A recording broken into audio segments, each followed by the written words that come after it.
Welcome back to our new video. నిన్న మనం శ్రీరంగంలో స్టే చేసాం కదా, అక్కడి నుంచి మనం ఈరోజు ఎర్లీ మార్నింగే మధుర మీనాక్షి టెంపుల్కి స్టార్ట్ అయ్యాం.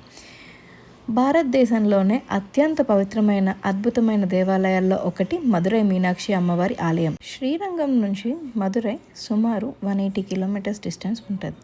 రోడ్ వే అయితే చాలా చాలా బాగుంటుంది. అసలు చెన్నై రోడ్స్కి తిరుగులేదు. మీరు ఎన్ని కిలోమీటర్స్ ట్రావెల్ చేసినా కూడా మీకు అసలు అలసట అనేది రాదు. రోడ్స్ అయితే అంత బాగుంటాయి. మధురైలో ఎంటర్ అయ్యాక మన దృష్టిని ఆకర్షించేది ఒక ప్రత్యేకమైన కొండ. అదే ఎనైమలై కొండ, అంటే ఏనుగు కొండ. చూసేందుకు ఏనుగు రూపంలో ఉండడం వల్ల దీన్ని ఏనుగు కొండ అంటారు. ఈ కొండని మీరు ఒరిజినల్గా చూస్తే మీకు దాని అందం తెలుస్తుంది. యాక్చువల్లీ వీడియోలో మీకు ఎలా ఉందో తెలియదు కానీ but when we experience that one, it was so so so nice. చూస్తే భలే అట్రాక్టివ్గా కనిపించింది. ఈ సిటీ మొత్తానికి అదే చాలా అట్రాక్టివ్గా నాకైతే అనిపించింది.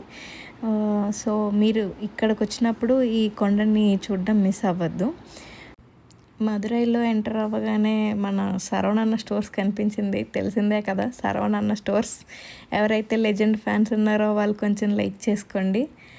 అండ్ శరవణ స్టోర్స్ క్రాస్ అయిన వెంటనే మనకి టెంపుల్కి వెళ్ళే రూట్ ఒకటి వస్తుందన్నమాట. ఈ లోపల టౌన్లో ఉండే రోడ్స్ కొంచెం కన్ఫ్యూజన్గా ఉంటాయి. Better to use Google maps పెట్టుకొని వెళ్ళండి. ఎందుకంటే అండర్ కన్స్ట్రక్షన్స్లో కొన్ని ఉన్నాయన్నమాట. సో రూట్ తప్పే ఛాన్సెస్ కొన్ని ఉంటాయి. సో గూగుల్ మ్యాప్స్ యూస్ చేసుకొని కరెక్ట్గా టెంపుల్ దగ్గరికి వెళ్ళండి. మేమైతే డైరెక్ట్గా అమ్మవారి టెంపుల్కే వెళ్ళిపోయాము. ఈ ఆలయం చరిత్ర అయితే చాలా పురాతనమైనది. సుమారు 2005 ఇయర్స్ బ్యాక్ నుంచి స్టార్ట్ అయ్యింది ఈ టెంపుల్ ఉన్నది అన్నట్టు చెప్తారు. ఇదంతా పాండ్యరాజులే నిర్మించారని అండ్ 16th శతాబ్దంలో దీన్ని విస్తరించారు అని అంటారు. అండ్ ఈ ఆలయంలో 14 గోపురాలు ఉంటాయి. ఈ గోపురాల్లో కొన్ని గోపురాల తాలూకు ఎత్తు 170 అడుగుల వరకు ఉండొచ్చు.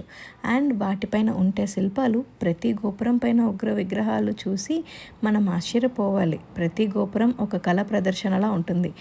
మేము వెళ్ళే టైంకి ఆ గోపురాలకి కన్స్ట్రక్షన్ అవుతుంది. వాళ్ళకి పండగ ఏదో ఉన్నదంట సేమ్ టైంలో. సో ఆ పండగ కోసం అని చెప్పి గోపురాన్ని ఫుల్ కవర్ చేసేసారు. అందుకే గోపురాన్ని షూట్ చేసే వీలు నాకు కుదరలేదు. అయితే ఈ ఆలయంలో మనం ఫస్ట్ కొన్ని జాగ్రత్తలు తీసుకోవాలి. ఫస్ట్ ఏంటంటే బయట కొంతమంది గైడ్స్లా కనిపిస్తారనమాట. వాళ్ళు మన దగ్గరికి వచ్చి లోపల దర్శనం 3-4 అవర్స్ టైం పడుతుంది. అదే పర్ పర్సన్ మీరు 500 ఇస్తే మేము మీకు ఫాస్ట్ దర్శనం చేయిస్తాము అనుకొని అంటారు. మనకు అవేం అవసరం లేదు. 50 రూపీస్ దర్శనం టికెట్ ఉంటుంది. అది తీసుకుంటే మీకు 1 to 2 అవర్స్లో దర్శనం అయిపోతుంది. అండ్ 100 రూపీస్ దర్శనం టికెట్ కూడా ఉంటుంది. అదేంటంటే సుందరేశ్వర స్వామి టెంపుల్లో దర్శనం కోసం అని చెప్పి ఆ 50 రూపీస్ అనమాట. అండ్ మేము దర్శనం అయిపోగానే ఇక్కడ కనిపించే జిగర్తాండా, లైక్ ఫేమస్ జిగర్తాండా తాగాం. ఈ జిగర్తాండా మస్ట్ ట్రై అని చెప్తాను. ఎందుకంటే మధురై స్పెషల్ జిగర్తాండా అనమాట. ఓన్లీ మధురైలోనే దాని ఒరిజినల్ ఫ్లేవర్ మనకు దొరుకుతుంది. సో మధురై వచ్చినప్పుడు డోంట్ మిస్ దిస్ జిగర్తాండా. ఇంకా ఆలయం చుట్టూ ఉన్న వీధుల్లో స్ట్రీట్ షాపింగ్ కూడా చాలామంది ఇష్టపడతారు. చిన్న చిన్న కళలు, వస్తువులు, చీరలు, మైనర్ ఎంబ్రాయిడరీ ఐటమ్స్, గిఫ్ట్స్, పూజ సామాగ్రి అన్నీ దొరుకుతున్నాయి అన్నమాట. ఇక్కడ స్ట్రీట్ ట్రెండింగ్కి ఒక ప్రత్యేకత ఉంది.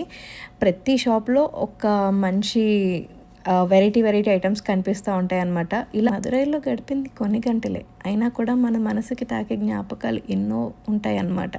ఆలయం అందం, ఆధ్యాత్మిక, చారిత్రక ప్రాధాన్యత అన్నీ కలిపితే ఇది జీవితంలో తప్పకుండా చూడాల్సిన ప్రదేశం అని నేను చెప్తాను. మేము ఇప్పుడు నెక్స్ట్ అయితే వేరే డెస్టినేషన్కి స్టార్ట్ అవుతున్నాము. నెక్స్ట్ డెస్టినేషన్ తెలుసుకోవాలి అనుకుంటే మన ఛానల్ మీద ఒక కన్నేసి ఉంచండి friends. Thanks for today. Bye bye. Thank you.